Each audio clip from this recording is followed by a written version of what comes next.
Ça ne veut pas dire que tu vas être en 1000 morceaux. Mais désolé de dire, en toi-même, tes sentiments vont en prendre un coup. Mais il faut que nous passions par là afin de pouvoir avoir part à la sainteté de Dieu, Église. La sainteté de Dieu représente vraiment tout. Tout ton ensemble doit être saint. Non seulement ta manière d'agir, mais aussi ta manière de penser, mais aussi ta manière de ressentir doit être saint. Mais si malheureusement nous sommes dans un ressentiment terrestre, malheureusement, Église, nous ne pouvons pas dire que nous sommes dans la sainteté de Dieu. Voilà pourquoi la parole de Dieu nous dit « Mes voix ne sont pas vos voix et mes pensées ne sont pas vos pensées ».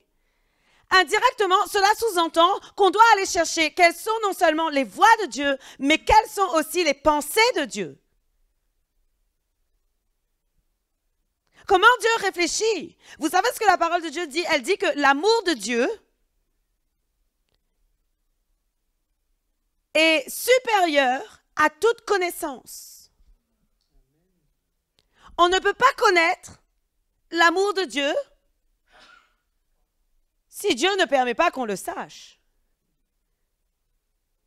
Mais si on s'approche davantage de Dieu, je crois vraiment que Dieu peut permettre qu'on comprenne comment est son amour. Et indirectement, Jonas savait très bien que Dieu était un Dieu bienveillant.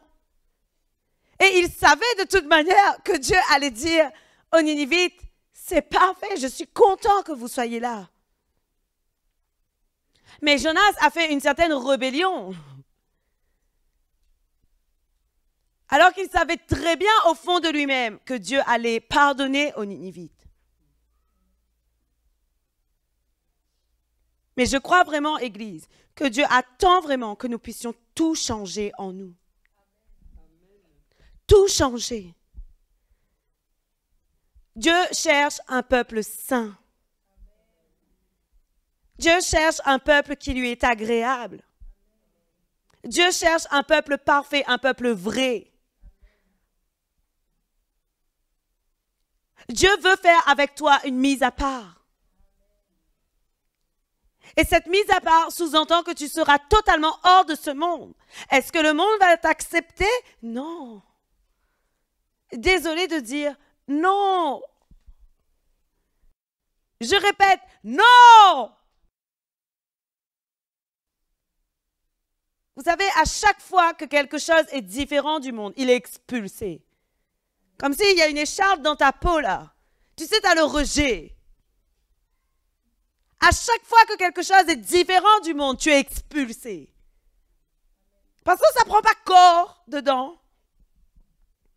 Mais aujourd'hui, moi, je crois vraiment qu'on n'est pas appelé à faire corps avec le monde, mais qu'on est appelé à tout changer en nous.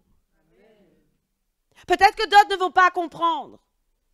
Et je vais vous dire quoi, nous n'avons pas à nous justifier vis-à-vis de l'homme. Mais nous avons à justifier, à nous justifier, et nous aurons à nous justifier devant Dieu. Aujourd'hui, Église, ce que le Seigneur attend de toi, c'est ta sainteté, non seulement physique, mais intérieurement. Je veux dire, quand je dis physique, ce n'est pas ton corps. Quand je dis physique, c'est toute ta manière de faire dans un général. Bon, on ne peut pas faire n'importe quoi non plus avec notre corps. On doit avoir une attitude sainte, quand même. Mais aujourd'hui, Église, vraiment, nous devons être des êtres à part. Et voilà moi ce que je vois qui est conforme au plan de Dieu. Ce qui est conforme au plan de Dieu vraiment, c'est que nous puissions en tout temps lui offrir une offrande qui lui est agréable. Mais vous savez, lorsque vraiment nous disons à Dieu, Seigneur, tu es saint, il faut que notre cœur soit sincère.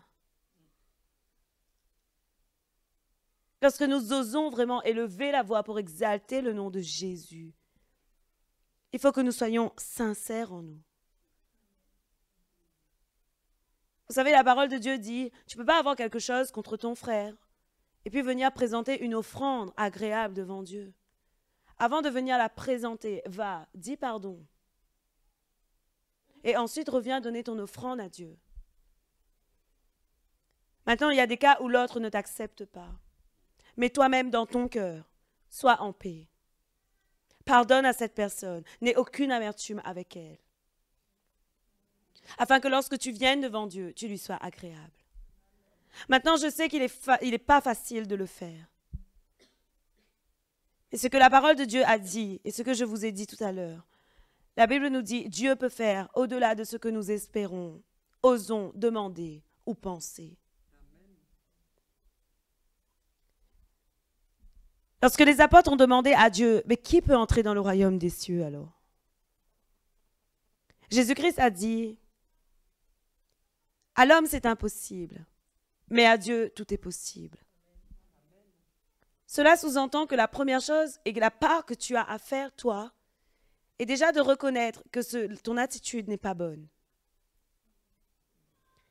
Si tu reconnais maintenant que l'attitude dans laquelle tu es n'est pas bonne, demande au Saint-Esprit ensuite de te façonner. Et moi, je crois fermement que si on s'approche avec un cœur sincère de Dieu, le Saint-Esprit nous façonne. Et ce qui était avant n'est plus. Et ça, c'est sûr et certain. Pour faire un témoignage personnel de ma vie, quand j'ai rencontré Philippe, j'étais jalouse comme un pou. Jalouse, maladive. La possessivité. On allait faire les courses ensemble. Il regardait personne. Il regardait juste les courses. Aujourd'hui, je rigole quand j'en parle parce que c'était bête. Je lui disais, pourquoi tu regardes cette femme? Il me dit, mais quelle femme? Il me disait, quelle femme? Je lui dis, mais cette femme là-bas, là, tu l'as pas regardée? Il me disait, non. À un moment donné, il était tellement triste, il m'a dit, bon, c'est comme ça, écoute, moi je vais dans la voiture, fais tes courses. On ne pouvait plus à un moment donné sortir ensemble, tellement il y avait cette jalousie qui venait en moi. Et vous savez comment c'est parti? Miraculeusement. Lorsque j'ai dit à Dieu, parce que mine de rien, quand tu es jaloux, l'autre souffre, mais toi aussi tu souffres. Mine de rien, l'autre souffre, mais toi aussi tu souffres. Parce que tu fais beaucoup de films dans ta tête. Beaucoup, beaucoup, beaucoup, beaucoup. Aucun repos. À un moment donné, je me suis mise devant Dieu et j'ai dit, Seigneur, je n'en peux plus. Je vois que cette jalousie n'est pas bonne, mais je ne sais pas comment m'en défaire. J'essaye, mais je n'arrive pas. Vous savez, quand j'ai osé dire ça à Dieu, et quand j'ai reconnu vraiment ce péché, ce sentiment qui n'était pas bon, du jour au lendemain, je n'ai pas compris. Il m'a totalement délivrée. Aujourd'hui, Philippe dit, maintenant, aujourd'hui, c'est elle et plus là que moi. Mais ce n'est pas ça du tout. C'est que ce sentiment n'était pas conforme. Et il fallait que je sois délivrée. Vous vous rendez compte, en tant que pasteur, être jaloux de tout ce qui se passe sur la terre? Mais ça serait très grave. Ça serait très grave. Et je rends grâce à Dieu qu'il puisse encore nous délivrer miraculeusement de tous les sentiments amers que nous pouvons avoir. Mais ce que Dieu attend de toi, c'est pas que tu fasses comme Jonas et de lui dire « je préfère la mort à la vie », mais c'est que tu lui dises « Seigneur, je veux vivre. Et je veux vivre cette nouvelle vie que tu me promets. » Voilà pourquoi la parole de Dieu dit, dès que quelqu'un est en Christ, il est une nouvelle créature. Les choses anciennes sont passées, voici toutes choses sont devenues nouvelles. Maintenant, si tu t'arrêtes à là, tu dis de toute façon, moi je suis un être nouveau, j'ai plus rien à faire.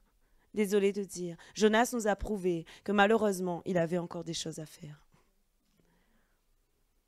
Mais le problème, c'est que c'est une nouvelle vie qui s'offre à toi, que tu dois prendre toutes les capacités que Dieu met devant toi pour aller de l'avant et vivre vraiment cette nouvelle vie. C'est ça que la parole de Dieu te dit. Sinon, ça serait trop facile. Je reste là, c'est bon, je suis totalement conforme à la volonté de Dieu. Quelqu'un te dit quelque chose, tout de suite. Vous comprenez ce que je veux dire? Est-ce que ça, c'est agréable à Dieu? Jamais. Au lieu de faire progresser l'autre, tu le fais tomber. Alors aujourd'hui, Église, je vous encourage vraiment à oser. Demander à Dieu, Seigneur, montre-moi ce qui ne va pas en moi. Parce que je suis bien consciente que mon âme a besoin encore d'être guérie en tout temps. Et à ce moment-là, vraiment, le Seigneur va commencer, selon Philippiens 1, le verset 6, une œuvre bonne en toi. La Bible dit, et Dieu qui a commencé une œuvre bonne en vous, l'achèvera jusqu'à la venue de Jésus-Christ. Qui prouve que jusqu'à la venue de Jésus-Christ, il y aura toujours des choses à changer. Aujourd'hui, ta connaissance de la parole te permet de comprendre certaines choses de ta vie qui ne sont pas conformes. Je dis bien ta connaissance de la parole. Plus tu vas prendre de la connaissance et de l'assurance en Dieu, et plus Dieu te montrera, il y a ça aussi à changer. Et donc, ce que tu avais changé, c'est terminé. Mais ce que tu dois changer maintenant, tu dois le faire. Et ainsi de suite.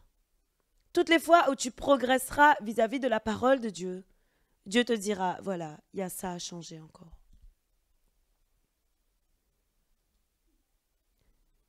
Et voilà pourquoi j'aime beaucoup ce verset de Romains 12, le verset 2 qui dit « Ne vous conformez pas au siècle présent, mais en toutes circonstances, demandez à Dieu le renouvellement de l'intelligence. Vous pourrez alors discerner quelle est la volonté de Dieu pour vos vies. » C'est merveilleux ce verset de Romains 12, le verset 2. Je le répète, il dit « Ne vous conformez pas aux habitudes de ce monde. » Mais en toutes circonstances, demandez à Dieu le renouvellement de l'intelligence, afin de pouvoir discerner quelle est sa volonté pour vos vies. Ça sous-entend vraiment, Église, que nous prenions beaucoup de temps avant d'agir. Essayez, quelqu'un vous dit, vas-y, fais ça. Avant de répondre, essaye de te poser, de commencer à demander à Dieu, est-ce conforme, est-ce bien ta volonté, que veux-tu que je fasse, est-ce à droite, est-ce à gauche, dois-je avancer? Vous allez voir que la réponse ne va pas être aussi évidente que si vous aviez dit tout de suite oui ou tout de suite non. Mais logiquement parlant, ce que la parole de Dieu nous dit en toutes circonstances veut dire dans toutes les circonstances, dans toutes les situations. Si tous les chrétiens du monde commençaient à le faire, je crois vraiment que le royaume des cieux progresserait vraiment beaucoup plus vite. Vous ne pensez pas, vous? Si nous tous, en tant que chrétiens, on commençait à dire, Seigneur, cette circonstance est là, mais qu'est-ce que je dois faire? Renouvelle mon intelligence, afin que je puisse discerner quelle est ta volonté. Je crois vraiment que beaucoup de choses changeraient. Et aujourd'hui, plus que jamais, je le comprends, ce verset. Je ne sais pas pourquoi ce verset est toujours resté dans ma tête. Pour moi, c'est un verset clé du chrétien. On ne peut pas avancer, progresser dans le flou. On doit avancer dans la connaissance parfaite du vrai Dieu. Amen. Alors, est-ce que vous êtes prêts à faire cette introspection? C'est facile de dire Amen. Et vous savez, quand Dieu va commencer à nous montrer des choses, c'est pas Amen.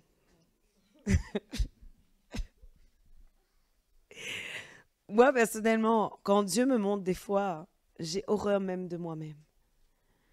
Je dis, Seigneur, quoi? Encore ça a changé. Et je lui dis, ok, change.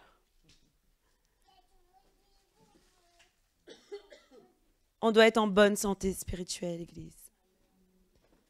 Notre âme doit être vraiment guérie. C'est quoi qu'on cherche à sauver ici? Notre âme. On cherche tous à sauver notre âme. Alors si elle est malade, c'est un peu difficile. Amen. Alors, ça va être un peu compliqué, un petit peu dur d'oser demander à Dieu, change-moi là-dessus. Mais je peux vous dire que Dieu est vraiment bienveillant et plein d'amour. Et il va vraiment changer et corriger ce que tu oses lui demander de changer en toi. Amen. Je vous ai tourné le dos, désolé. Vous avez des questions? C'est vrai, non? Il y a des guérisons à avoir. Il y a un verset qui dit là, recherchez la paix avec tous et la sanctification sans laquelle personne ne verra le Seigneur. Amen. Donc, sanctifier tous les jours. Amen. C'est Éphésiens toujours ça? C'est Hébreu. Hébreu? Lequel? Hébreu 12, verset 14. Efforcez-vous d'être en paix avec tout le monde et de mener une vie sainte, car sans cela, aucun de vous ne pourra voir le Seigneur. Amen. Amen. Ouais. C'est vrai. Sonde-moi, ô Dieu, et connais mon cœur. Éprouve-moi, Seigneur, et connais mes pensées. Exactement. Vous vous rendez compte, osez dire à Dieu, éprouve-moi. Vous savez, des fois, moi, comme par exemple quand le verset 14 dit, efforcez-vous d'être en paix avec tout le monde. Malheureusement, parfois, on n'est même pas en paix avec nous. Comment pouvons-nous être en paix avec tout le monde si on n'a pas la paix en nous? C'est exactement, je dis toujours ça à Philippe. Je dis, Philippe, tu sais, la parole de Dieu nous dit, aime ton frère comme toi-même. Combien de personnes ne s'aiment pas? Combien de personnes ne s'aiment pas? Comment peux-tu vivre, aime ton frère comme toi-même, lorsque tu ne t'aimes pas? Tu vas donner quoi? L'amertume, la colère, la rébellion. Voilà ce que tu peux donner. Ce qui sous-entend d'abord que tu dois faire une réconciliation avec toi. Et ce qui sous-entend d'abord que tu dois accepter que le Seigneur te guérisse et guérisse ton âme, ta façon de faire. Je ne dis pas aujourd'hui que vous n'êtes pas bon, hein. Ce n'est pas ça que je suis en train de dire, qu'on n'est tous pas bons. Je sais que Dieu a déjà travaillé beaucoup de choses en nous. Mais ce que je veux vous dire aujourd'hui, c'est qu'il peut y avoir encore des choses qui peuvent faire obstacle à la gloire de Dieu dans nos vies. Et qu'en tout temps, on doit demander à Dieu, Seigneur, montre-moi. Parce que si je n'en prends pas conscience, malheureusement, je peux créer beaucoup de troubles autour de moi. Alors, lorsque le verset dit, efforcez-vous d'être en paix avec tout le monde, tout le monde va dire, Amen. Mais des fois, je ne suis pas en paix avec moi-même. Et donc, c'est dur. Voilà pourquoi la Bible nous dit dans Galates 5, le verset 22, mais le fruit de l'esprit, c'est l'amour, la joie, la patience, la bienveillance, la paix, la fidélité, la bonté, etc. Indirectement, à la place de la colère, récupère la maîtrise. C'est quoi le contraire de la paix? La guerre? L'agitation. Ouais. La guerre et l'agitation. Mais à la place du trouble, de cette agitation, de cette guerre que tu fais avec toi-même, demande à Dieu la paix. Vous savez, Dieu est capable de vous réconcilier avec vous. Personnellement, je connais quelqu'un qui ne s'aimait pas du tout, qui renvoyait tout ça vers les autres. Je ne parle pas de personne, je parle de moi là. Et je peux vous dire que ce n'était pas vraiment joli. On doit vraiment commencer à dire à Dieu, Seigneur, oui, je veux servir pour toi. Il n'y a pas de souci. Je veux avancer pour toi. Je veux être un instrument dans ta main. Mais nous voulons tous être des instruments de valeur. Oui ou non? Tu pleures?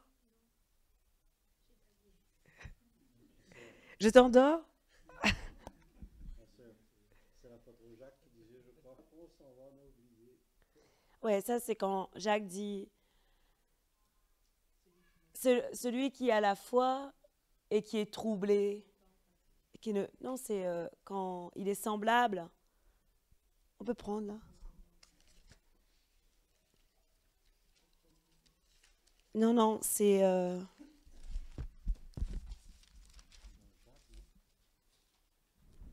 Oui, c'est ça. C'est Jacques 1, le verset 23, qui dit « Celui qui écoute la parole sans la mettre en pratique ressemble à un homme qui se regarde dans un miroir et se voit tel qu'il est. Après s'être regardé, il s'en va et oublie aussitôt comment il est. »